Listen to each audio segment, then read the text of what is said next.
Estes e outros conteúdos estão disponíveis em www.beiratv.pt. A ópera está de regresso ao Cineteatro Avenida de Castelo Branco, desta feita com A Ocasião Faz o Adrão. Segundo a produção do género da Escola Superior de Artes Aplicadas, este ano integrada no Festival Primavera Musical. Um ano depois da estreia de Dido e Ineias, a organização volta a envolver dezenas de alunos e docentes de várias licenciaturas da Exarte.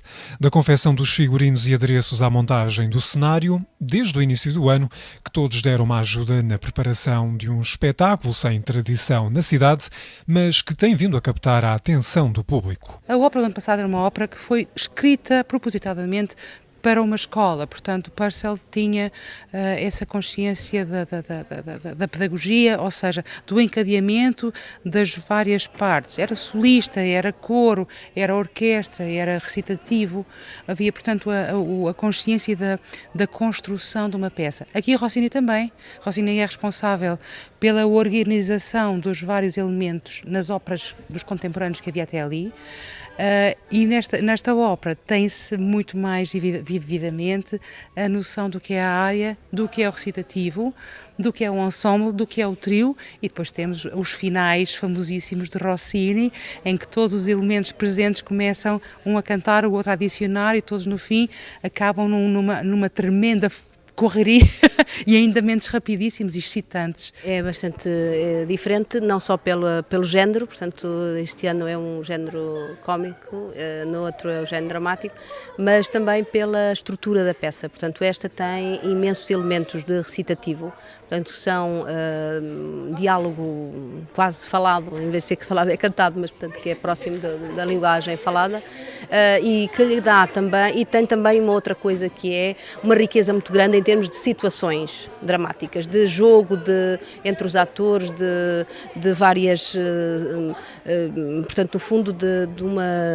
intriga mais complexa do que tinha anterior. A história em si não é muito complexa, mas é exatamente enriquecida pela música de Rossini, realmente que dá todas as nuances de sentimentos, de emoções. Rossini é conhecido pela sua coloratura, portanto pelas suas passagens muito rápidas que vão muito agudas e muito às notas agudas e às notas graves, portanto isso já denota uma certa acrobacia vocal, uma pirotecnia vocal que é muito salutar e importante nas vozes. Quase todas as personagens desta farsa, em um ato de Rossini, estreada em Veneza em 1812, aparentam ser o que não são, centrando-se nas emoções imediatas.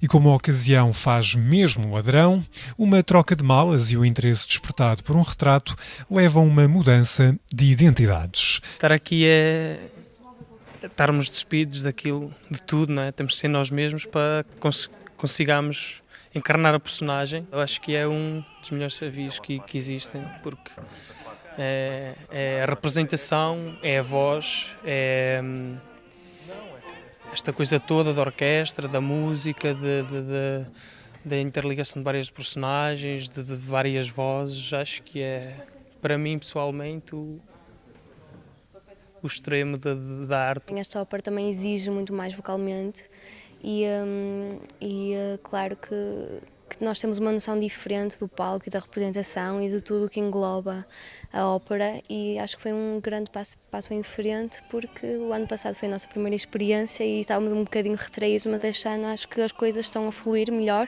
e a nossa preparação também tem sido diferente. Dá-me vontade e dá-me energia para poder trabalhar, para conseguir alcançar alguns objetivos, nomeadamente poder um dia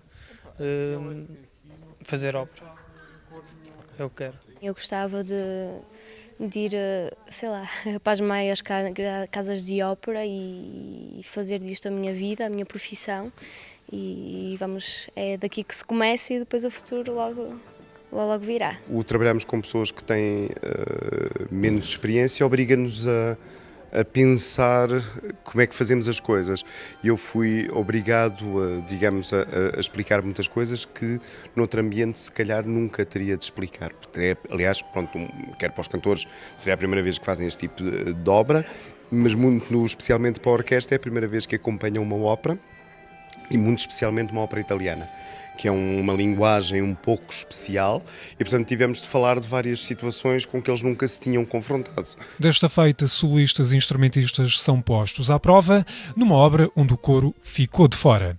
Com a utilização do fosso, as condições acústicas melhoraram e há mais espaço em palco para as personagens. Já a orquestra ganhou um naipe de sopros e conta com mais de 2 dezenas de elementos. Uma ópera barroca ou pré-barroca, como era o Didi Ineias, uma ópera mais de salão, uma coisa mais contida, foi, para mim, continua a ser, e defendo que é muito natural ter tido no ano passado a ópera ao pé dos cantores. Mesmo com uma gestão um bocadinho difícil de espaço, fazia sentido. Agora, não, uma orquestra é muito maior, temos aqui 25, quase 30 elementos no fosso, ainda para mais é um fosso lindíssimo, novo, revestido a madeira, que acusticamente dá um envolvimento muito agradável.